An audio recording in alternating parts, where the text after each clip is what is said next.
What is up, everybody? Welcome back to another episode of the Big Five Pod, episode number 97, as we roll along with our season previews of the year of all the conferences.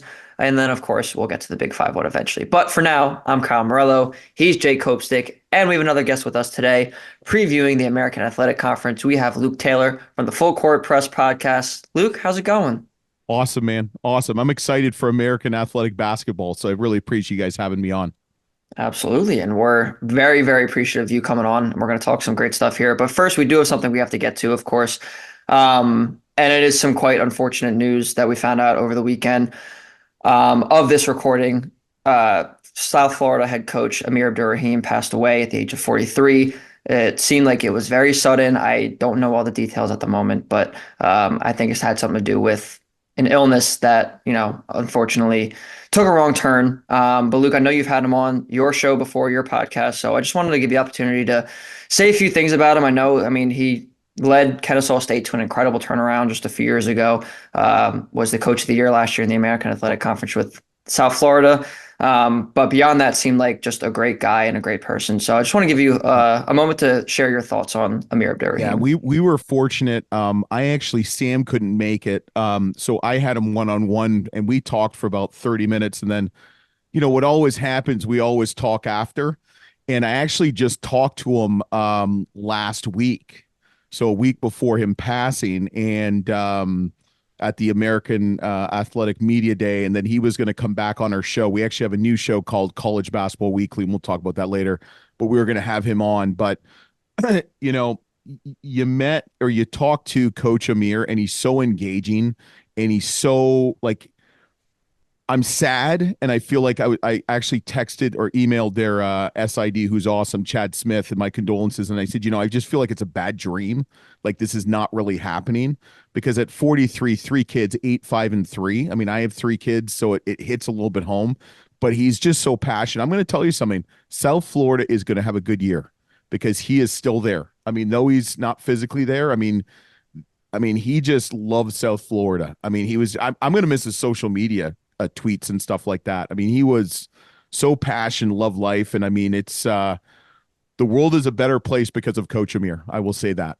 So it's unfortunate and sad. And but how he lived his life. I mean, it's he kind of just smiled because I mean, I didn't know him too well, but I felt like I knew him. So, but yeah, unfortunate. Very much so, and thank you for sharing those words about him. Definitely, like I said, seemed like he was a great person and even better, great coach, even better person. So Yep. he will be severely missed. Yep. Unfortunately, we do have to continue on with the preview of the American Athletic Conference. Mhm. Going into the year, obviously we're the Big Five pod, so we're going to start with Temple because this is Temple focus. We're talking about the Owls here. There are 3 Owls in the conference, but we're going to talk about the cherry and white ones. A lot of, player movement, a lot of transfers coming into the year, people coming out, people coming in. Year 2 under Adam Fisher in the program. How do you think, in a nutshell, we can dive deeper into it as well, but how do you think this year will be going at the Leocore Center in year 2 under Adam Fisher? Yeah, I mean, we've had Adam Fisher now a couple times. I just talked to him about a week ago. I'm really excited. I think he's a great coach. He's passionate about Philadelphia. I mean, he is Philadelphia, and I think Temple is, the Jamal Mashburn Jr. pickup is huge. We're Big Mountain. We're just like the American Athletic Conference is really underrated, and I think the pickup of Lynn Greer the third is another good step. Now, he is suspended for 9 games because of previous improprieties. Which, I mean, come on, man! In the NIL and transfer portal, is there really any inappropriate like recruiting anymore, or anything like that? So, but misses 9 games. Coach Chris Clark is suspended for 9 games for something separate. But they got the Brown kid from Penn State. I mean, I think Temple is going to be much improved. Their pick, I think, 6 in preseason, but I mean, anything can happen. I really like Coach Fisher. I really like the team. I mean, they've got some, Elijah Gray, Steve Settle the second returns. I mean, I think Temple is going to have a really good year. Yeah, I agree with you, LT. And something I want to touch on is if I think you'd be hard pressed to find a team in this league that's deeper at the guard position that Temple is. Look at Lynn Greer, Mashburn, Jameel Brown bring another floor spacer to the team, I think is going to be huge. You already have Matteo Picarelli there. Zion Stanford, I think, is in for a big year. I think the only thing that holds him back is, is he going to, there's so much depth on the team. I think he can separate himself, but like potentially that holds him back if you decide to play a bunch of guys. He's talked highly about Quante Berry, who transferred in from Providence last year. So this team, I think they can go 6 guards deep on this team. Yeah. Like the depth at the guard position is pretty much unmatched in this conference. Mm-hmm. And then size-wise, I think look out for Babatunde Dorodola, the late addition they got, the reclass they got from IMG who came in. Nice face-up game, gives them some size and some strength inside. So lots to like about this team. I think they have top 5 upside. I know that you said they were picked 6th in the preseason poll. I think this can absolutely be a top 5 team. We shouldn't bat our eyes at it if that's the case. I think that can be the wild card that kind of sneaks in there. So I want to pose this to you, LT, because first of all, we wanted to have you on because you are the biggest AAC fan that I know. Hey, so that was number one. Wanted to have you on for that.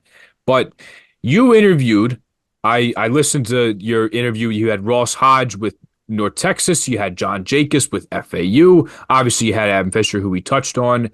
Paul Mills as well from Wichita State. Yep. So you've had quite a few AAC coaches. And, of course, obviously, that goes without saying that you had Amir Abdur-Rahim on as well. Yep. But I want to post I interviewed Anthony Hardaway and Coach Kenny at the American Athletic Conference Media Day. So we've touched on quite a few, I guess. Okay. So here's what I want to say. I don't want to include Hardaway and Andy Kennedy because those are the top 2 in the conference. But ready for this? So Friends of the Full Court Press podcast between South Florida, Wichita State, Florida Atlantic, North Texas, and Temple. So those are preseason. Those are the 5 teams that are below UAB and Memphis. Which of them can have the best year of those 5 can potentially challenge UAB and Memphis at the top of the league? Ooh, that's a tough question. I mean, you have to look at who's returning. I think Wichita State lost a lot, but he's also returning a lot. And they picked up a kid named Corey Washington from St. Peter's. He averaged about 15.9 per game. And I think he will have a great year. Coach Mills I don't know how much you know about Coach Mills, but he's from the Baylor tree from Coach Drew. South Florida was there last year, man. I mean, it's going to be interesting to see how they rise. I think they're going to have a great year. I hope the ACC is at least a 2 to 3 bid league, but you just never know with the Power 4 and the Power 5. Coach Jacobs is another guy from the Drew Tree from Baylor. And, I mean, he's really impressive, too. Whew.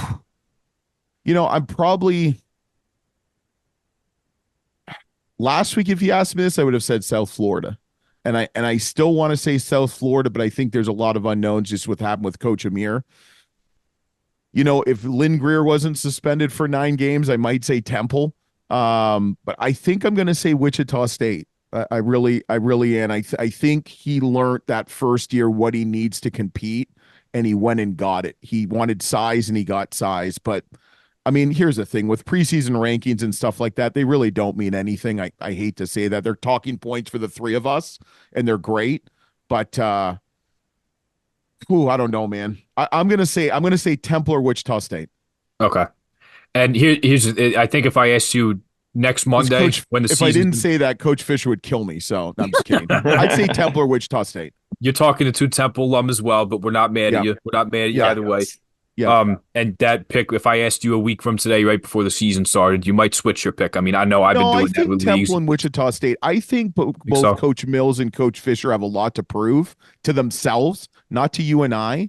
I think, I think first year in a new conference, I mean, these conferences are so different, and American Athletic Conferences is kind of an anomaly because it's fast, but it's also physical. So, and I remember Coach Mills saying that to us, like that was his biggest, I guess, thing he realized was like, this league is very physical.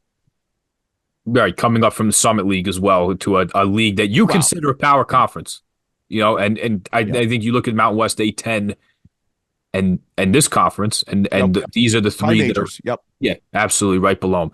Wichita is interesting. So a couple notes on them. Zane Meeks, who came in from Arizona State, was previously at San Francisco, was previously at Nevada. He had a knee scope, was in a boot and a crutch last night in an exhibition. There seems to be no timeline. I think the day of like the beat writer is almost dead, LT, for some of these teams. You're hard pressed to find news on a Wichita State, a timeline on an injury or stuff like that. Stuff's kind of unknown. But they bring back Quincy Ballard that you mentioned, top 20 nationally in block rate. And I have here, like, this was a team that was top 100 in D1 experience last year. They're going to have 4 seniors and 4 fifth-year people that fall under the fifth-year grad student or redshirt senior title. So there's a ton of experience coming back for this team. And I think you're absolutely right. I think Wichita is that team that could potentially challenge Memphis. Because here's the thing. Memphis has only finished second one time in this conference since Penny's been there. Like, if history tells us anything, there's definitely a team that's going to sneak into this top 4 year that could easily unseat Memphis. Yeah. So, want to throw that out there. And that's a good segue, LT. I want to ask you about Memphis. Pick second. They didn't make the tournament last year after starting 15-2. They lose a lot, but as Penny does every year, they bring in Jared Harris, who's projected to be the newcomer of the year in the conference. They bring in Tyrese Hunter. They bring in PJ Haggerty from Tulsa in conference, who was the second leading scorer in this conference. The talent is always there for Memphis. The postseason success and the wins are not under Penny Hardaway.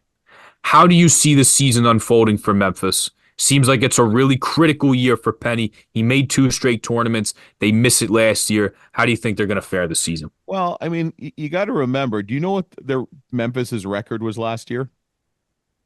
It was 22-10. I was just looking at it before the show. 13, yeah. So 22-10. And Sam and I were talking about this recently. I mean, we talk about he's on the hot seat, but he's 22-10. I mean, and if you look at his non-conference schedule, it is ridiculous. He probably has the toughest non-conference schedule of any program that we've interviewed or know. I mean, they're playing Clemson. They're playing, I got right here. They open against Missouri. They play, they open against Missouri. They play at UNLV. They play against Ohio U, which is predicted to win the MAC. They play at San Francisco, which is a top high, mid-major program in the WCC. They play UConn in the Maui. They play Louisiana Tech, who's good. They play Arkansas State, who's favored in the Sun Belt. They play at Clemson, at Virginia, Mississippi State, Ole Miss, and then they open at Florida Atlantic right after playing Ole Miss. Like, think about this. Like, last year he went 22-10. He lost to Rice. I get it. Okay, he lost to Rice, but I think he's got so much passion for Memphis, and I like the pickup of Mike Davis. He struggled at University of Detroit Mercy as a head coach. He brought in Nolan Smith, who's one of the best recruiters, played at Duke. I like Haggerty and Hunter, and I'll tell you why. That's probably one of the best backcourts in the nation, top 5. Tyrese Hunter, I don't know how much you know about him. He's been to 2 Sweet 16s with 2 different programs, and I think Third Luck is going to be the charm. I really like what Penny's done. His schedule is really difficult. He always plays tough schedule, and I think he didn't get the best players out there. He did, but I feel like he put a puzzle together. I think he thought about it more, how he's going to construct his team this year than maybe years past, and I think it's going to pay off big dividends for him. So I want to rebuttal that before I kick you over to Kyle. I'm going to respectfully disagree with your point on the assistant coaches because there's been a ton of turnover really in his entire tenure there, especially the last couple of years. Let's go Rick Stansbury. Let's go with some other coaches. So he only brings in 2 guys under the assistant coach tag. He did have 3 last year, so he brings in 2 very late. The Mike Davis struggle last year. I mean, they were 1-31 at Detroit Mercy, and I get it. Like, that was his first year without a son. That one game, they played like national champions. They the one person they celebrated like it too. I know. Oh yeah. That was a college basketball. Like that's what makes you love the sport is clips like that. I know. Look, but his son Antoine leaves, and I'm a little mad they didn't pay the money to play in the CBI, so he could have broke Pistol Pete's all-time record. Yeah. But He leaves, and they're 1-31 with the win against IUPUI. Yep. And then he brings in Nolan Smith. And here's the thing: I love Duke. I grew up being a Duke fan. Yep. One of my like first memories is like I used to have a picture in my room of or no, it wasn't I just remember seeing a picture of Gordon Hayward putting up that half court shot, and there's Nolan Smith just sitting there like terrified of what the possible result could be. You know what I mean? Like that Yep. was one of the first teams I watched. And as much as I like him, like the Louisville situation for me rubs me the wrong way. Yep. To I see don't that disagree with you. Yep. Yep. to see that he's been a part of not a scandal, but you know what I mean? He's been a part of some off the court issues, and now he's going to be at a program where it seems to plague them just about every year as these off the court issues. So Yeah. respectfully, I'm going to disagree with you on Yeah. that. And here's the thing: the talent is there, and they have some serious size. I think Dane Danger could make one of Yep. the first potentially be a second team player in this league and make an all conference team. Tyreek Smith is a nice older player who's got length and size. Musa Cisse bounced around. Yep. He's back to where he started. At bare minimum, he's a massive guy who's gonna protect the rim. And then Yep. we're big Nick Jourdain fans because he's a Temple guy, and the versatility that he gave Temple when he was there to operate as a small ball five and still provide you rim protection at 6'9", I think is big. Like they have pieces. They've always been, like is a solid defensive team. They can rebound. They're tough. They're physical. They have all of that. I just don't know, like when they play in North Texas or they play against a really good coach who's going to slow them down and not allow them to use their athleticism and all their traits that they have, like can they win a half court game? I just don't know that they can. Yeah. That Yeah. is And I my like, reservation on that. and also you forgot Kobe Rogers, who's been there, done that, 16.4 at Wichita State. So I Very mean, good they've got, shooter last year too. That's a 40% 3-point shooter yeah. right there And too. I think they needed some, like when you play a slower game, you've got to have shooters. And I think he addressed that in the offseason. I don't disagree with you. They play really fast, and that's their game. I don't know. I mean, it'll be interesting. It's really difficult. I mean, the thing, we interviewed about 50 head coaches in the last month, and the one thing we came away with, it's very difficult to win in conference.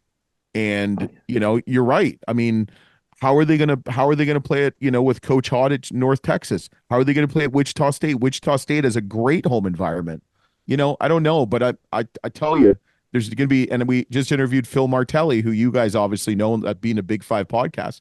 He said the love that Anthony Penny Hardaway has for Memphis. I mean, no one loves it more than that. I mean, I think it's tough to be a star player, star pro player, and be a college coach. I think it's really difficult. But last year was kind of a shit show for Memphis. I'm not going to lie to you. In between that season, I mean, Stansbury was a coach, but what I'll tell you, Coach Stansbury's kid's still on the team. Mm-hmm. Yeah. Which I thought was interesting. True. So that should tell you something. You just don't know. I mean, he could have the AD could have said to him, "Listen, this is your final year. You got to make changes, or we're going to get rid of you." And that's why those two go. I mean, that there's different equations to it, but I think you're going to like Memphis's team this year. I think it's going to surprise a lot of people. I said that last year too, and I was wrong, but whatever. And that LT, that is exactly my point. Like I always see the talent here, and he's never made it even to the Sweet 16 before. So I have them second, and I didn't pick them as my winner because I'm not going to fall for it again this year. Yeah, yeah. Well, I think also UAB is really strong. I mean, that's I mean, Kennedy's a great coach. I think UAB is legit, and I hope the American can get three teams in at least. I don't know though. I really don't know. I think this year with what happened with the Mountain West getting 6, I don't think the Power Fives are going to allow that to happen again. I mean that, and I've heard that from a couple coaches too. No, probably not. And listen, we're big Mountain West fans too. We absolutely love that. But Yep. you did steal the words right out of my mouth because I was going to ask you about the defending champion of the American Athletic Conference, UAB Blazers. Listen, this is a team that's still going to be very, very good again this year. I'm looking at Ken Palm right now. They have them projected as third in the conference. I know they're, top 2 or 3 in a lot of people's projections. And Cope and I were talking about this before we started here. I think they have the best player in the conference in Axel Lendenborg. I was going to ask your opinion about them, but then also, are they a contender as well to, outseat Memphis as the best team going into the year in this conference? I mean, that's tough. I mean, they bring back Yaxel. I mean, and I think when you have guys, I've noticed guys that come back for a second or third year do better because they're already in the system. They understand what the coach wants and what have you. I mean, you look at Buda Johnson and Vasquez. I mean, they're both predicted second team preseason. I mean, they're good players. I think Yaxel's that good. I think you really you need to like have two players on him. And Coach Kennedy, I mean, he runs a great program. They play fast. They play fast. They get after on the rebounds. And I mean, I think there's going to be a lot of parity in the American the American Athletic Conference. And I think UAB is going to be up there at the top with Memphis, I believe it or not. Yeah, I 100% agree. And like you said before, when we were talking about Memphis, conference play in any conference is extremely difficult, extremely unpredictable. And as we were talking about earlier too, the preseason rankings are never always extremely accurate. You see teams every year they were projected 14th in the conference and now they're, have a share of the title or whatever. Or they end up winning the conference tournament and making a bid to the NCAA tournament. So Yeah. it's kind of a crapshoot every year. Who would you say is one team that could maybe in this conference be among those where it's like, oh, they were projected bottom half of the conference, but look out for them to potentially be a bid stealer come March? I think North Texas. Hmm. I really like North Texas. I really like Coach Hodge. I think he gets it. I think he's embraced. He's a junior college player and coach through and through. So I find those guys that embrace the current landscape are going to do better in the long run. And I think they're going to surprise a lot of players or a lot of teams and players too. But I think they're going to surprise some people. I mean, then you got like East Carolina with R.J. Felton, who's a senior guard. I mean, I don't think they have enough pieces, but I think North Texas is the one you got to kind of pay attention to. I'm going to agree with you. Here's the thing. They did lose a lot, and that's what concerns me. I mean, you look at like John Buggs left to go to East Tennessee State. You have Reuben Jones that's at Michigan. Mm-hmm. Aaron Scott is at St. John's. Like, there's so many guys that left this team, and it was a really, really good team last year. Very, very competitive. And I think the wild card is that you mentioned is the style that they're going to play because they are going to put the brakes on the game. And when you play a Memphis or a Tulane or somebody that plays fast, you are going to have to play to North Texas's speed. That's what made them successful under Grant McCaslin. That's what allowed them to continue to have success last year under Ross Hodge. What will make them successful again? They're going to be feisty. That defense is so tough to play against when you can't use your athleticism and you have to think more and you have to be a decision maker. Like, Yep. I agree with you 100%. They lost a lot though. And that I think is my one concern is that they got Aiden Wright from Drake. They got Latrell Jostle, who was at SFA, was at Kansas before. Like, there's pieces there. But man, like they really got the cupboard was pretty bare as far as who left. Yeah, but look at what Coach Hodge came from, the whole JUCO system. I mean, every year his cupboard's bare. So, Mhm. I mean, I think if anybody that can restock, it's him. Yeah. And also I want to give you a plug because I listened to that episode you had with Hodge and I listened to Jacobs when I listened to all your AAC ones. But how about this, Kyle? So he interviewed they had Hodge on. One of their like questions they use at the end is, well, what's your best recruiting story? And especially for a JUCO guy, there's like no better thing to ask because he's Oh, yeah. done a bunch of wild stuff. Yeah. He said he went to go recruit a guy. Correct me if I'm wrong, LT. He went to go recruit a guy named Bo Ingram, and he said, "You got to commit to me if I beat you in horse." And he brought his brother out, who happened to be Brandon Ingram. Yes. What? Yeah. Yeah. Oh my Yeah. God. That's a true story. I mean, and that's the thing. I don't know now that recruiting is like speed dating. I don't know if you'll have those stories, but yeah, that was pretty funny. He was I really liked him. He was Wow. very much like just a low-key guy from Texas. And he can recruit. And I think the American Athletic Conference, and this is why I'm kind of for the NCAA tournament expansion to get some of these teams in. Like, there's no reason why an American Athletic Conference should not have 3 or 4 bids every year. And I think that's like a North Texas. Maybe they'll surprise someone, but right now it's a 1 or 2 bid league. But Mean Green they also have a great fan support, and it's a tough place to play. So I think that's why they're going to sneak some wins that might not happen. But I mean, last year I'm looking at their schedule, they were 10-8 in conference, 19-15. So who knows? Yeah. Well, that's what it comes down to. And Kyle, I got one more if you don't mind. I want to Yeah. throw out there. So LT, what I got for you is a couple new coaches in this league. So we Yep. have John Jacobs at FAU, who we expect to Yep. finish pretty high. But also, UTSA brings in Austin Claunch from who I believe was at Nichols, and then he was at Alabama before that. Pretty young Yes. guy, like Yes. part of some really good offensive teams, and Nichols on the offensive side, like they Yep. were good when he was there right away. You also Rice is an interesting one because you Rob have Lanier. Rob Rob Lanier Lanier. I know. that Rob somehow Lanier's been gets everywhere. fired and stays in the conference, not for his own doing, because Right. SMU said, "Well, we're moving up to the big boys with the ACC," and it really sucks because Rob Lanier he goes to the NIT last year. He doubled his win total from his first to his second year, got to 20 wins at SMU, and he got rewarded by them canning him. He It was stays, crazy. and now he's in Houston and he's at Rice. Yeah. So let's look at a new coach at UTSA, a new one at Rice, a new one at FAU. I think it's pretty obvious that FAU, I think something crazy would need to happen for FAU to not have the best year of these three. But who do you think coach wise will fare the best? Ooh, I mean, Rob Lanier is very well respected. I mean, I've had coaches talk about him. I really don't know about the UTSA coach too much. I mean, he comes from a good pedigree. I mean, Nicholls State is a pretty good program each year. I mean, Jake is, I mean, I think with where Florida Atlantic has been the last couple years, I think there's going to be a spillover. I mean, with excitement and stuff like that. So I would suspect Florida Atlantic probably to have the best. Jake is to have the best first year. He's also kind of building his coaching staff like an NBA coaching staff.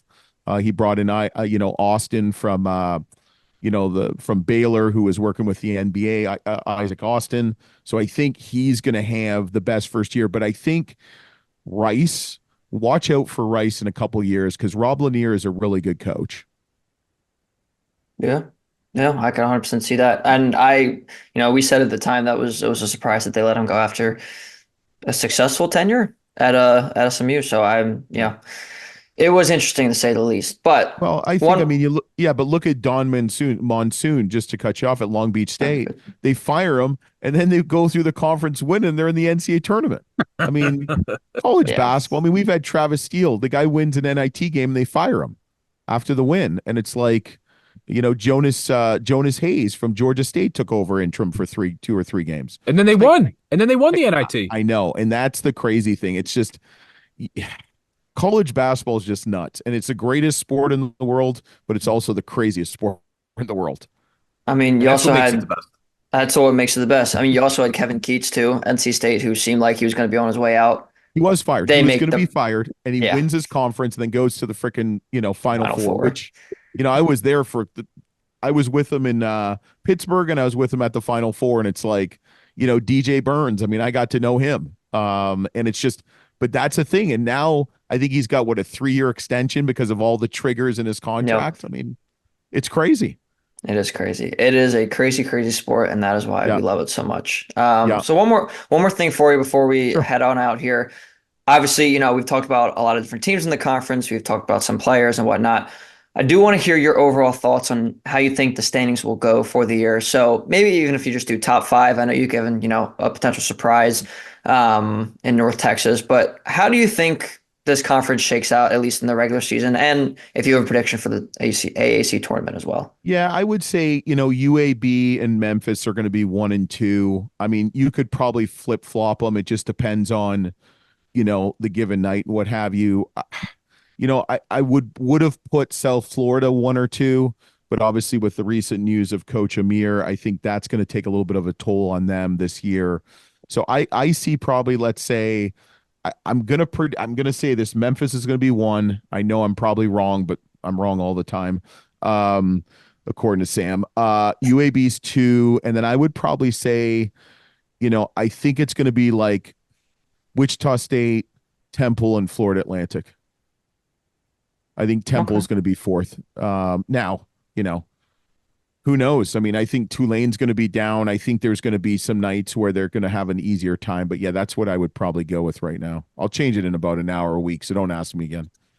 That's all right. That's Sounds all good right. to Like, us. like the more you look at it, the more you want to change it. Or if you set the rankings, then you don't like them. So But totally. here's the problem. We talk to coaches. I mean, we did all these conference shows like you, and we had one or two head coaches or associate head coach for some of the Power Fives, and they're like, we don't know. We don't know who's in this conference. We know who's returning. Mhm. Like, I mean, you look at the American Athletic Conference. There's only one conference player from last year returning, and that's Yaxel. One all Yeah. conference player from last year is returning out of 15 players. Think about that. So that leads me into our last one here. Ready? If I told you, LT, give me your prediction: player of the year, defensive player of the year, coach of the year, and newcomer of the year, which you can't say PJ Haggerty because he was already in the conference last No, year, even though he's on a new team. What are your predictions for the AAC this year? I think coach of the year is going to be Coach Kennedy. I think that's just I think Yaxel is going to be player of the year. I mean, he's just that good. Newcomer of the year, Jamal Mashburn Jr. Hmm. You read my mind because I Love have it. all three of I them. think he's going to average about 17 to 20 a game. I think he's going to go off. I mean, you watch him at New Mexico. I mean, New Mexico had a great team. Mhm. Toppin, Dent. I mean, Patino's a great coach. Obviously struggled a little bit at Minnesota, but I think he's found his niche. I think Mashbird's like going to come out, like have a come out party. I think he's just going to go ballistic. Um, Defensive player of the year. Ooh, man, that's a tough one. I think defensive player of the year. That's going to be. I would almost say Lynn Greer, but because I think Lynn Greer's a scorer, but I think he plays some defense. I don't know about defense. That's a tough one. I And think it's here's the going to be thing, someone that we don't know. Lynn is going to play for. I mean, unless there's anything else that arises suspension wise, like he is going to be back for conference play. Yeah. So there is Yeah. that. Um, I I have don't know. Yaxel doing both. You think Gaxel's gonna be defensive I player of think the year? I think Yaxel's going to do both, and I think Tyrese Hunter is certainly a guy that could be in that conversation as well. Oh yeah, But I yeah. think I think Tyrese. Yeah, Yaxel's going to do both. And for newcomer as well too for Tyrese. Yeah, I think you're looking. Tyrese Hunter could be on newcomer. I have Mashburn. I think you're looking at my sheet, LT. I think I put my screen share on accidentally, and that's you were cool. looking at my That's picks cool. because well, I hey, if re- we're wrong, we can be wrong together. yeah, Great minds. I really, I think the most impactful player is going to be Tyrese Hunter. I mean, just from what he's done, and he's got a body of work. I mean, to play at Texas and play at Iowa State, two really good programs, and be a part of that. I think that winning culture is going to spill over to Memphis this year. So that's why I'm kind of high on Memphis, is because of Tyrese Hunter. Not so much PJ Haggard. He's a great player, but I think Tyrese Hunter is like that missing part of the puzzle for Memphis. Okay, Yeah. it's He very easy to see why for sure. Yeah. he's a baller. He's a baller. Yep.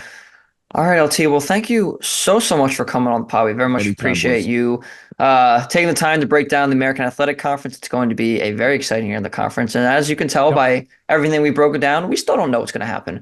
So we will of course be in contact throughout the year, keep posted on Yep. what's going on. Anytime. If you guys want to check out their stuff, make sure you check out the Full Court Press podcast. I know you had mentioned a different show too that you guys were working on. Do you Yeah, want we to? so we the Full Court Press podcast is now called Full Court Press, a college basketball coaches show. We had to change the college basketball experience because of the college basketball experience Hall of Fame.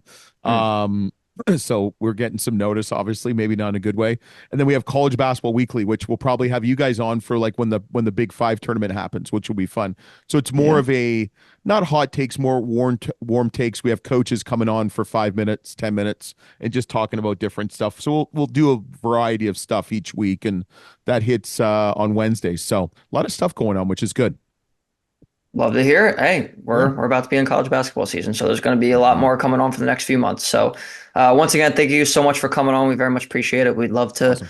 come on for the Big Five Yeah. Classic as well. And Awesome. these season previews are rolling, so stay tuned for more. All right, people. Like I said, we are back for more conference preview, and of course, we have more to do. So here we go. We are going to be going over the Coastal Athletic Association right now with our guy Riley Frain from the Portal Report. I believe you and Tommy Godin, who we at this time just recorded with last night, but this will be releasing before his. So you both are technically the first three-time guest on the Oh, wow. podcast. Technically, since he recorded first, I guess that would make him three. But then also this is releasing first, so we'll give it a tie to you guys. We love you both. You guys are awesome guests always. But Riley, first and foremost, how are you doing as we gear up to our college basketball season? Of course, guys. It's not long now, just a couple days away. I'm getting excited, but nonetheless, an honor to be here. An honor to be one of your first three-time guests, whether it was first or second. It's always a privilege to be here talking with you guys. I love the work you do. I'm excited for all the coverage to come this college basketball season. Excited to talk some CAA with you guys today. And yeah, whenever you guys are ready, let's get into it. Of course.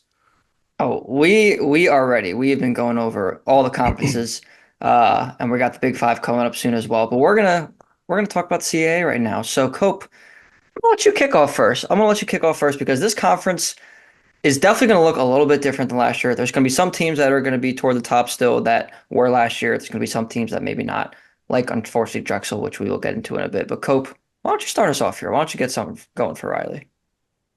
Yeah, so Riley, first of all, always great to have you. Great to see you at the A10 tournament. Follow all you've been doing for the portal report, getting us informed on all the transfers and everything. But you're a Long Island guy.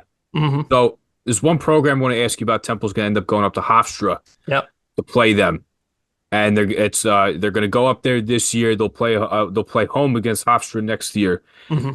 Very competitive under Speedy Claxton. Of 3 really course. good seasons since he's been there.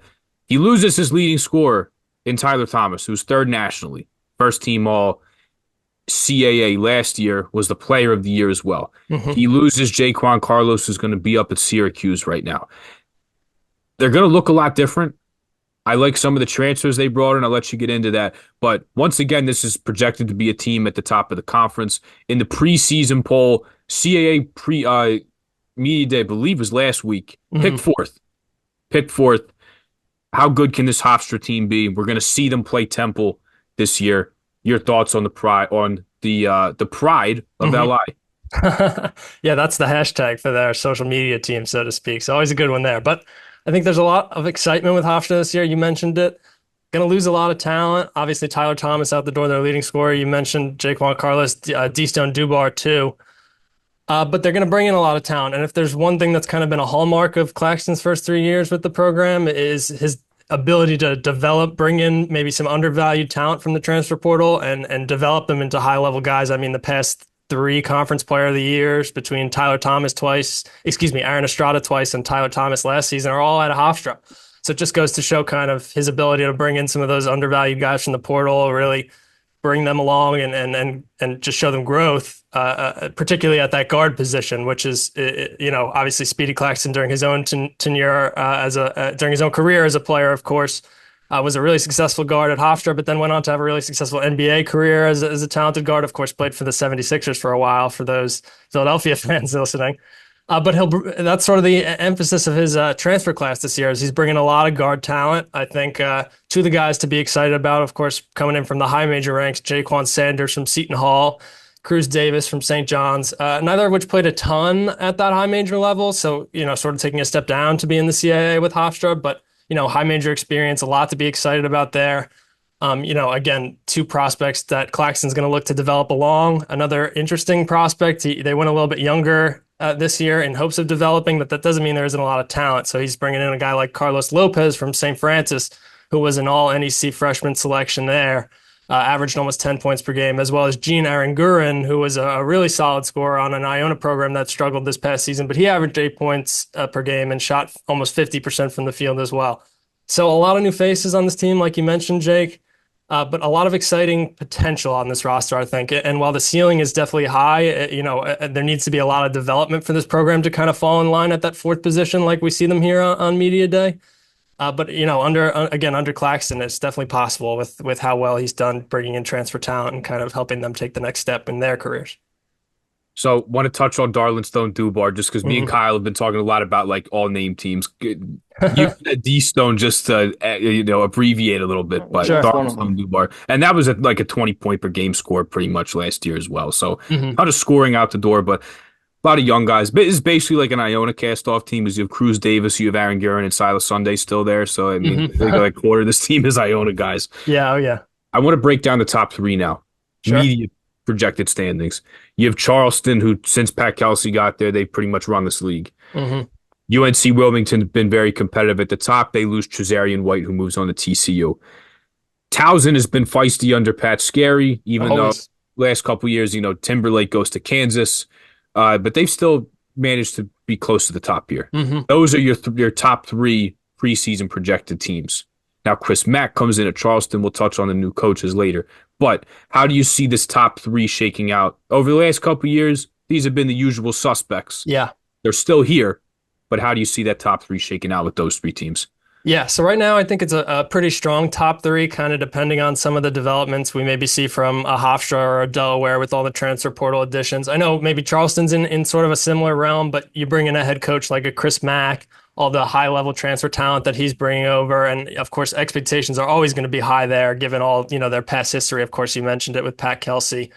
But nonetheless, they're always going to be in that top three, top two. But I think this is what's interesting about the CAA is it's a conference is in this day and age of the transfer portal, it's a conference where you can bring in a lot of transfer talent and still be successful. I think maybe with a lot of high major programs, you see them go in and try to bring in a lot of transfer talent under a new coach. And there's sort of an off year where it just takes time to kind of get settled. But particularly in the CAA, there's never a ton of returning talent, maybe outside of these top three or four programs. Excuse me, not so much Hofstra, but outside of a handful of the programs in the conference this year. So it's definitely a conference where Charleston, despite having so many new faces, can come in and dominate. And that being said, they still have a guy, all conference preseason player of the year, Ante Brazovic, who's going to lead the way for Chris Mack heading into this season. So they're going to be really tough. Again, you mentioned UNC Wilmington is going to lose a couple faces this year. A couple there, I think almost, is it all four of their top leading scorers that are going to depart this year? So they'll bring in a lot of new faces as well in a similar situation. But it seems like what Coach Siddle had to say on Media Day, they're expecting maybe some improvements from some of their returning pieces like a Donovan Newby, like a Nolan Hodge. So you can never count out UNC Wilmington. It seems like they've kind of struggled to make that step of returning to the NCAA tournament under Siddle, but that's definitely a possibility this season. Because again, a lot of new faces, but that continuity can kind of be outpaced in the CAA with so much talent, if you will. And of course, Pat Scarry, you mentioned it, always competitive in the CAA. He's always got really tough defensive-minded teams. And while I think this year will be a little bit different, they're going to lose a guy like Charles Thompson, who Scarry spoke so highly about just in terms of his spending the past couple of years with the program, sort of the leadership he provides in the locker room, sort of on a day-to-day basis in practice, what he brings. That's tough to replace. But nonetheless, they're a program in this conference that a little different than a Charleston or a Wilmington is going to return a handful of really solid contributors from last season. Christian May, Dylan Williamson, Tyler Tejada, who was really solid in his freshman season last year, are all guys that are back this year. And on top of that, they added with a little bit of talent from the transfer portal to kind of build on some of those returners. And even further than that, I mean, Scarry spoke so highly about the incoming freshmen. They have a guy like Caleb Mbaya, who Scarry shouted out on Media Day, a guy like Chike Nadefo, who, for those who remember the St. Peter's run, is the little brother of KC Nadefo. So a lot of talent up and down the roster with Towson and a little more continuity in terms of returners, but I don't think that leaves Charleston and Wilmington by the wayside. There's a ton of talent on all three of these rosters. For Charleston and Wilmington, it'll be about how well can they get those newcomers to kind of mesh from the offset. And one more before I kick you back over to Kyle. I do want to touch on the new coaches now. There's three of them in this league. Yeah. So you have Charleston with the move of Pat Kelsey going to Louisville. They bring in Chris Mack, who is doing some PO to 68 media stuff and was out of coaching for a little bit after he was let go at Louisville, which is funny that the old Louisville coach comes to Charleston as the Charleston coach leaves to go to Louisville. Brian Earl comes in at William and Mary, which I think is really interesting, which I'd like to hear your take on because he comes from Cornell. They play at a blistering fast pace, and they Yeah. put up a bunch of threes, and they play very fast and score a bunch of points. And I like that play style. I was a little confused as to maybe why he took the William and Mary job, but apparently there's some NIL money there, and there's like actually some support for the program there. And then lastly, Hampton projected to be last in the CAA preseason poll. They bring in Ivan Thomas, part of the Ed Cooley tree, was at Providence, was a part of Ed Cooley's initial staff at Georgetown. Fun fact for you, he actually coached at a high school called T.C. Williams, which was actually the school that, remember, the Titans is based off of. I found that out. That was quite interesting to find that out. But you have three new coaches in this league, one projected to be at the top, one to be in the middle, one to bring up the rear. I want to put it this way to you. Of these three new coaches, I'd like to hear your take on all three. The way they're kind of positioned with the top, the very middle, and the bottom, which one of these three coaches and three teams has the best chance to overperform where they were picked in the preseason poll? Yeah, I mean, so I think I'll start by answering your question. I think the answer for me is potentially a William and Mary. You mentioned the offensive style. It's so unique, fast-paced, a ton of three-pointers. But at Cornell, Coach Earl, he's found a ton of success using it. I mean, he's bringing over a couple guys. I think Keller Boothby is making his way over in the transfer portal from Cornell to kind of lead that charge. But I think the big question for them will be how well can they kind of get the new guys to adapt to his unique style of play. I know they had Gabe Dorsey was selected to the preseason all-conference first team for the CAA, and on media day, Coach Earl brought in his brother Caleb Dorsey to actually speak to the media, and which I think just goes to show maybe how his leadership and his potential heading into the season. But you got two really talented guys there. I think up and down the roster, he brought in some interesting guys over from the Ivy League. So a lot of veteran talent, which I think is critical in a league like the CAA, especially as you kind of look to establish your culture. And again, I want to go back to the unique style. I don't think it's something that we've seen a ton of in the CAA. So I'm excited to see maybe how some programs kind of transition to handling it. It's sort of interesting to describe. He plays fast pace, a lot of offense, a ton of three-pointers. I guess it reminds me more of something modern we'd see in the NBA, and not that college basketball isn't sort of transitioning to that, but Brian Earl's definitely been on the forefront of it. So I think I'm excited to see what William and Mary could do coming in with a new head coach this year. I think they have a good opportunity to kind of surprise the league a little bit. I'll move down to Hampton next. Of course, Ivan Thomas. He's got a ton of high major experience, which I think is something to be excited about with the Hampton program. They've got a first conference, an all-CAA preseason first team selection with Kyrie Mullen, of course, really talented. I was with the program last year as well. Of course, it always takes time with a new coach to kind of implement your game plan, implement what you want to do. But he's a Virginia guy. I know he didn't grow up too far from Hampton at all. You mentioned it, Jake, sort of started in the high school ranks, but he's got that high major experience once again. And I think it doesn't have a ton of head coaching experience at this level, but he's been around guys who know how to get it done. And hopefully that leads to him instilling a good culture there and Hampton kind of finding their way along in the CAA. And I'll go back to Chris Mack. I know I touched on him briefly before, but I think they're obviously kind of set up to lead the way in terms of the new coaching hires here in the CAA. He's definitely got the most exciting transfer class with a lot of high major pedigree, of course, coming over from Louisville. But he's got a ton of experience on his roster as well. We could talk about some of the transfers briefly. You talk about guys coming over like, excuse me, sorry, I'm pulling it up right now on my laptop. There's so many different guys. Oh, good. You need to take a breath anyway. You were rapid firing and we love it. But I mentioned Ante Brozovic before, who's making his way back after he briefly entered the transfer portal. You got a guy like Darian Boyd, who's coming over from Lipscomb, was an incredible scorer there. Of course, he mentioned Lazar Djokovic at Media Day, who comes over from Xavier, who I believe he spent a brief period coaching, maybe when Lazar was, a brief period recruiting when Lazar was in high school, and Chris Mack was at Xavier. So a lot of talent just up and down the ranks at the Charleston roster, which definitely kind of sets them up to maybe lead the way. Like I said, in terms of the new coaching hires, obviously they were picked second in the preseason poll. But the big question will be for all three of those new guys, how well can they kind of implement their culture? I think that's the big question for almost every coach in the country, particularly with the transfer portal, is kind of how well can you get your guys, ready to go for day one. But nowhere is that more evident than, with a first-year head coach kind of taking over a program.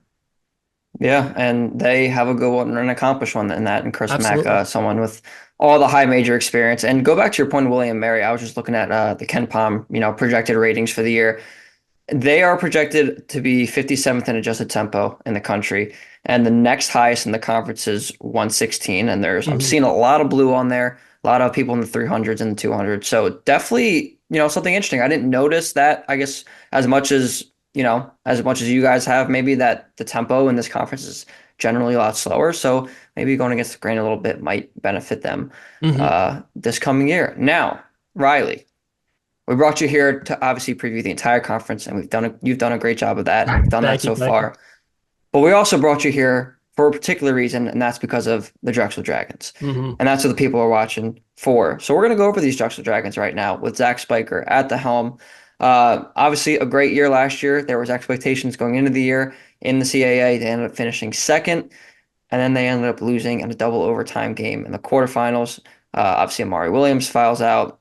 Stony Brook goes on to the CAA championship where they ultimately lose to Charleston. A lot of people, a lot of talent going out. Obviously, Amari Mhm. Williams being one of them. Justin Moore going over to Loyola Chicago. There's not as many people who have had the high expectations coming in this year. So they're kind of projected a little lower. Ken Pom has them seventh right now in their projections. In the coaches poll, they were projected 11th, just behind North Carolina A&T. So not a lot of people high on the Dragons this year. I want to know your thoughts on the roster construction this year in terms of what it was compared to last year. Obviously, we know it's not quite as stout as it was last year, but where do you see Drexel finishing in this conference this year? Yeah, I don't know. It's going to be a tough season. I wrote up my transfer rankings in terms of the Big Five programs a couple months ago at this point, so I was missing maybe one or two additions, and I think I ranked Drexel sixth out of all six of the programs.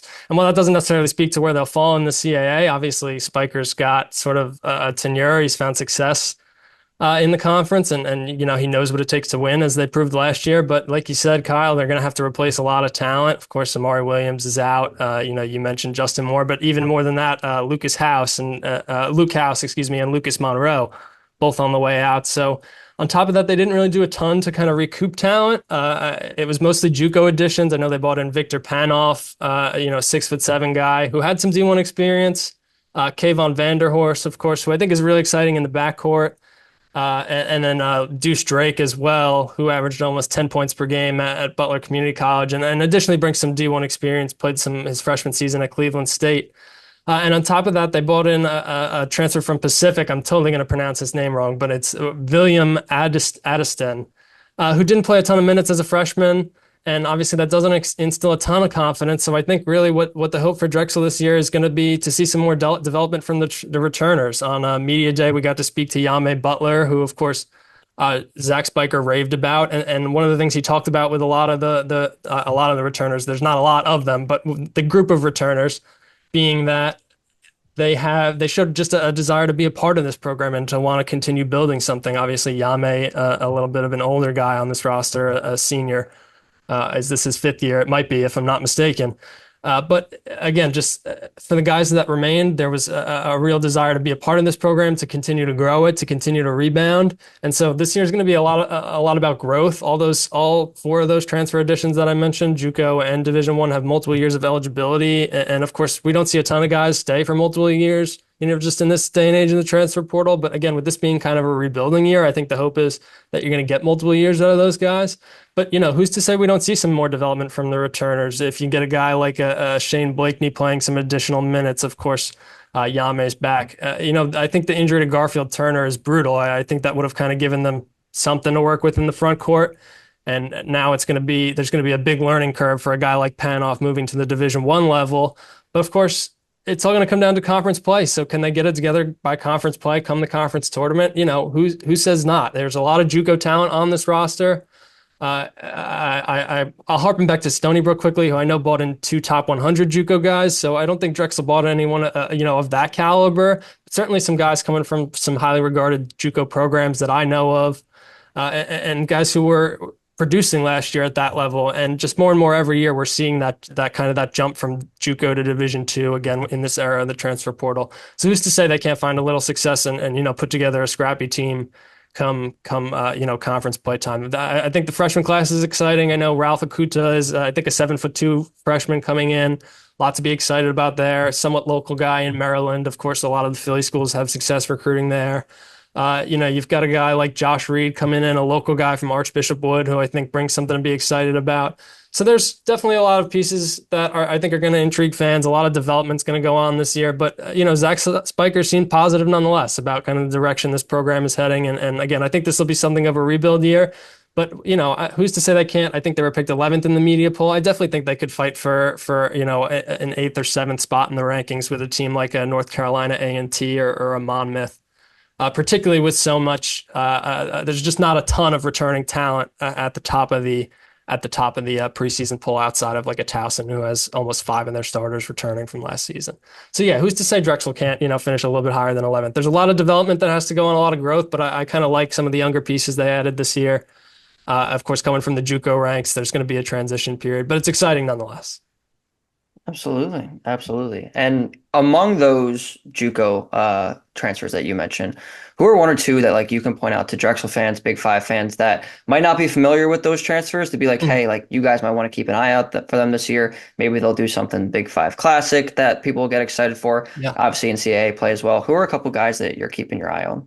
Yeah, I mean, I love Victor Panoff, came out of Daytona State last year, which is always, for those who aren't too familiar with the JUCO scene, just a high-touted JUCO program, always finding a lot of success.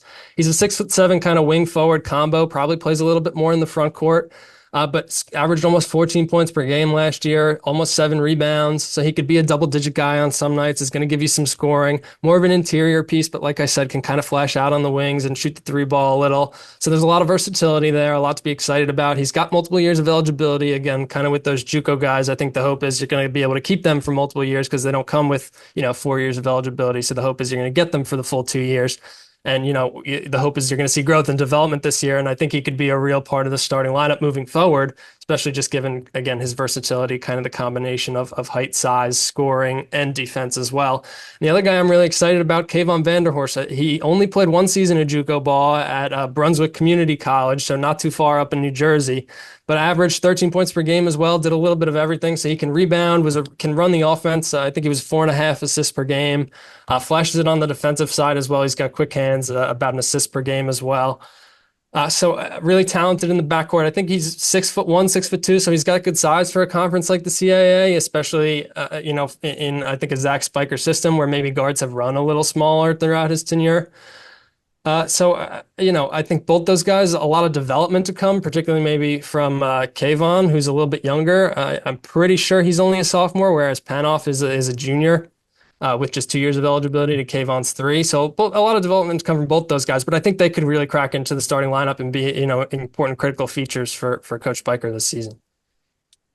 Yeah, and they're gonna have to be. And I think Absolutely. like looking at the Drexel team from last year to this year, their biggest strengths last year were, well, they're bringing back like 9 of the top 10, 10 of the top 11. They have so much returning. And it's completely the opposite now. Yeah. I mean, this roster is completely different than it looked a year ago. And then also, like, defensively, you have maybe the best CAA defensive player ever in Amari Williams to win back-to-back-to-back and three-peat as a defensive player of the year.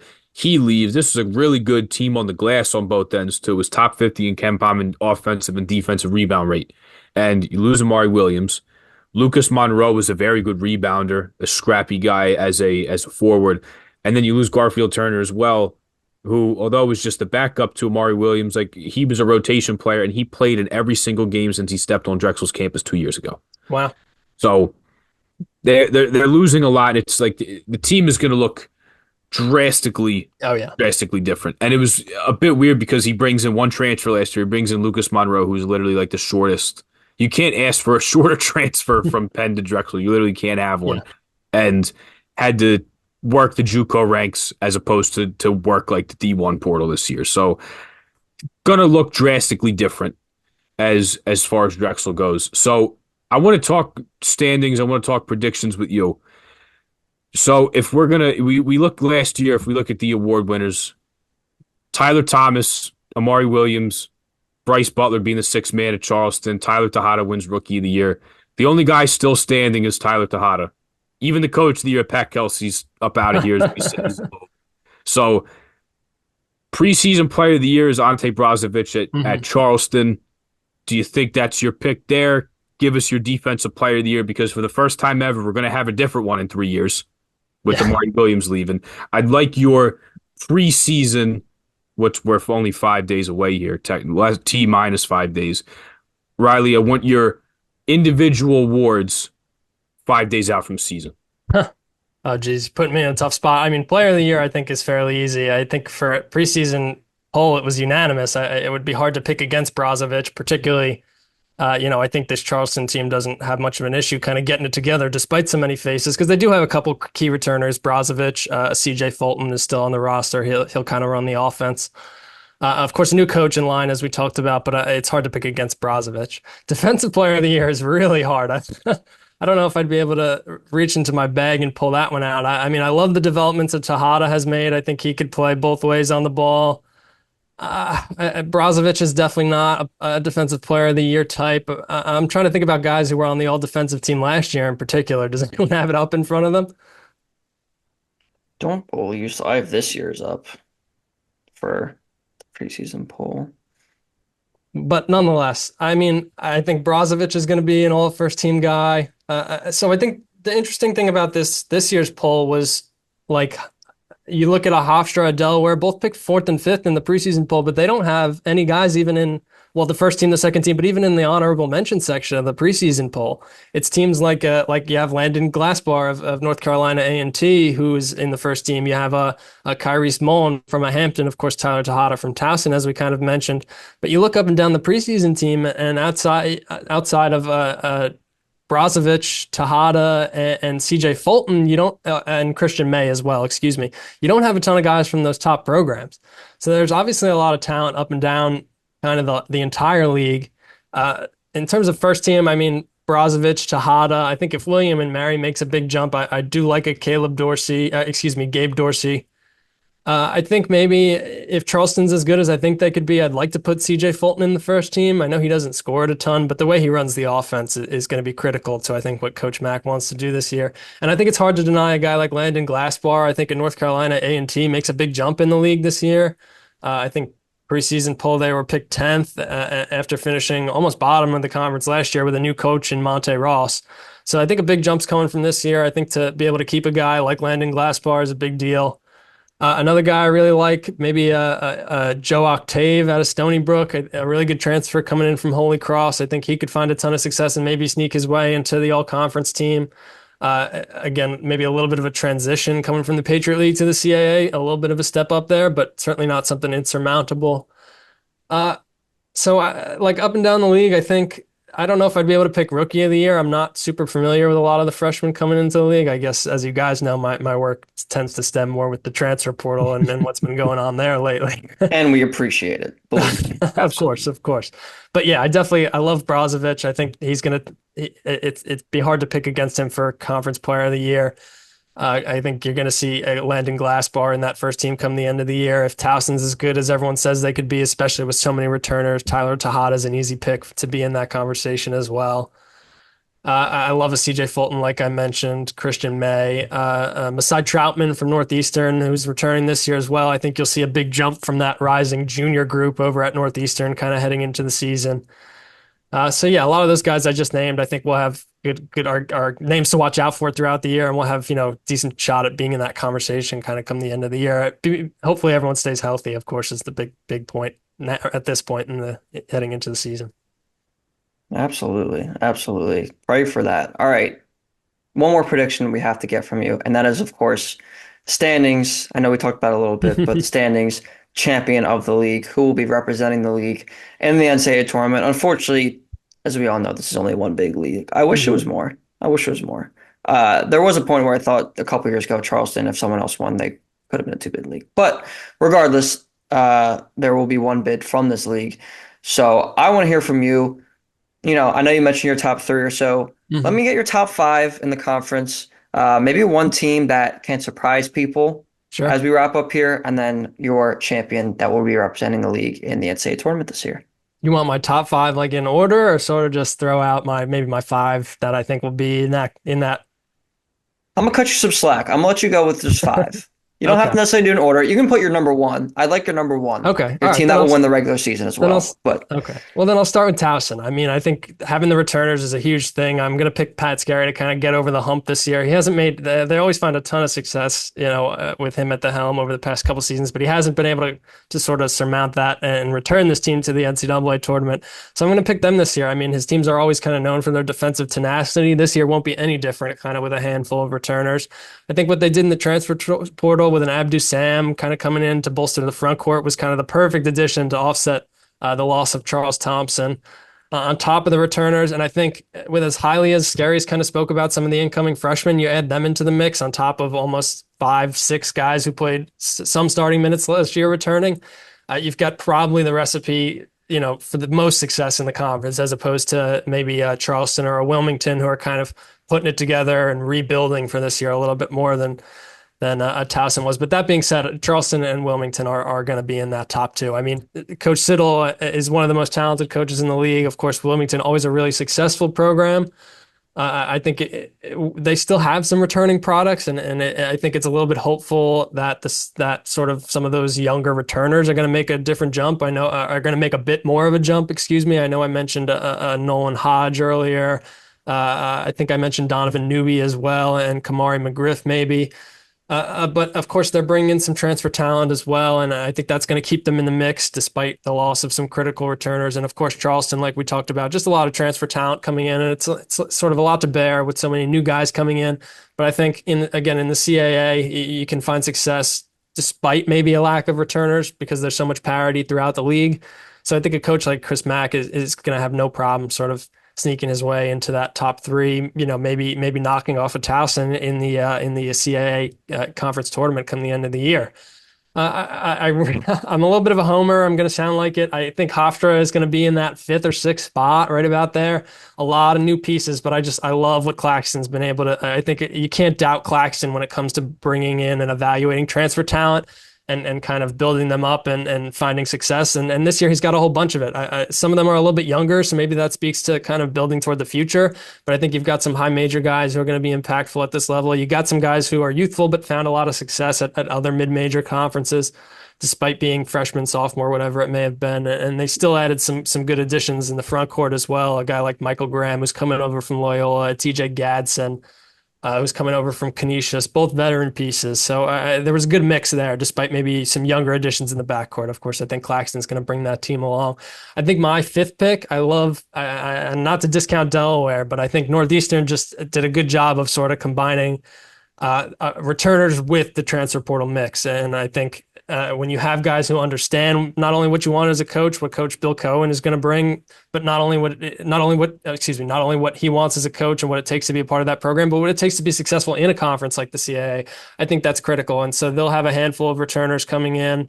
I mentioned Masai Troutman. Obviously, they're going to lose someone critical to the program like Chris Doherty. But I think if we see sort of that rising junior class, like I mentioned, guys like Troutman, Harold Woods, Rashad King are going to be expected to carry the load. But I think if they make a big jump along with the 3 transfer portal additions that program bought in, you're going to see Northeastern kind of be competitive at the top of the conference for the first time in a few years, I think. I know Coach Cohen's been there Coach Cohen's actually the longest tenured Division I head coach, I believe. But I think Northeastern's going to be in that top 5 conversation kind of. They've got a lot of returning pieces that are going to carry the load this year. And it seems like a lot of expected development from that group based on what Coach had to say. So I would say that's kind of my floating top 5 for the time being, if I had to, rank it. all right, sounds good. And do you think Towson will be the one to win the league this year? If you're asking me to pick one right now, it's like October 30th. I know it's putting you on the spot. I know we're far away, but we've been asking everybody, so got to keep it consistent. I haven't even seen them play, but no, of course, we got to dive into it. Yeah, I think right now Towson would have to be my pick. They've got the best returning core, and I think that continuity is going to kind of carry them forward. They know what to do. Coach Scarry, like I mentioned, always tough defensive teams, and I think that's going to kind of carry them through CAA conference play, and if everyone stays healthy into the CAA tournament and hopefully to the NCAA tournament as well. All right. Right on. And you know what, like, very valuable in the CAA to bring that many people back if you're Towson, because you look at the first and second team last year, and like 8 or 9 of those guys that made a first or second team all CAA last year are gone. So very, very valuable. One more for you, Riley. Ready? Absolutely. Whether it's Towson, whether it's somebody else, will the CAA representative win a game in the tournament this year? I know it's an impossible thing to throw out there. It's all circumstance. You could say, but this, but that. Is there a team good enough to beat somebody? I think so. I mean, listen, I never want to count Coach Scary out of any matchup just based off of, I've said it 5 different times now, just how defensively tough his teams always are. But they've got height, size, scoring.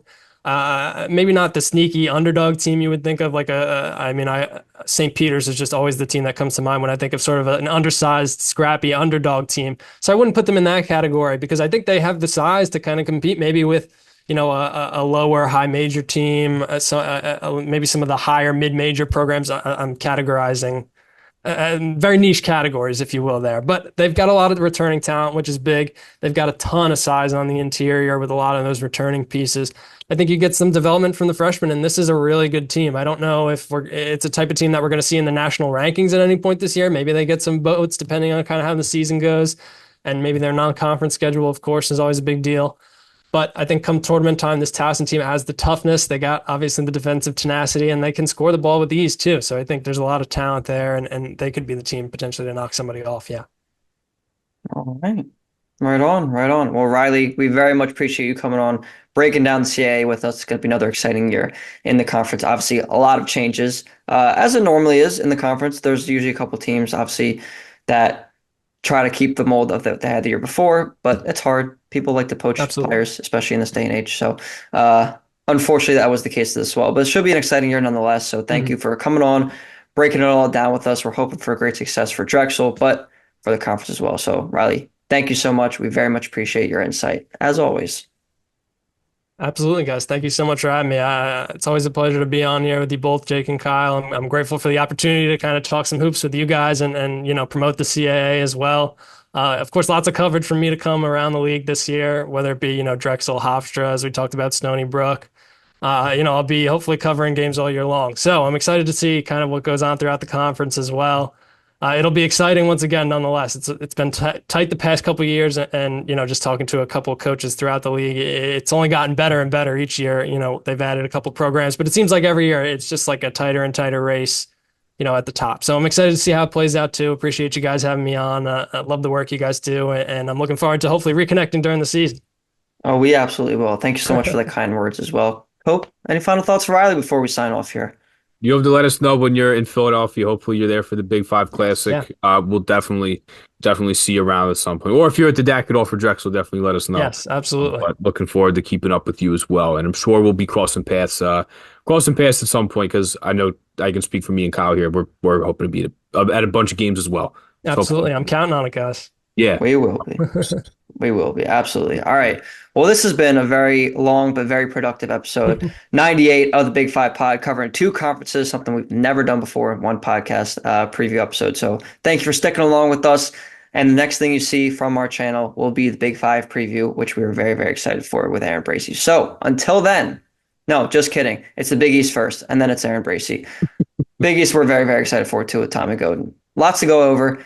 So we will get all that to you, and we will see you then.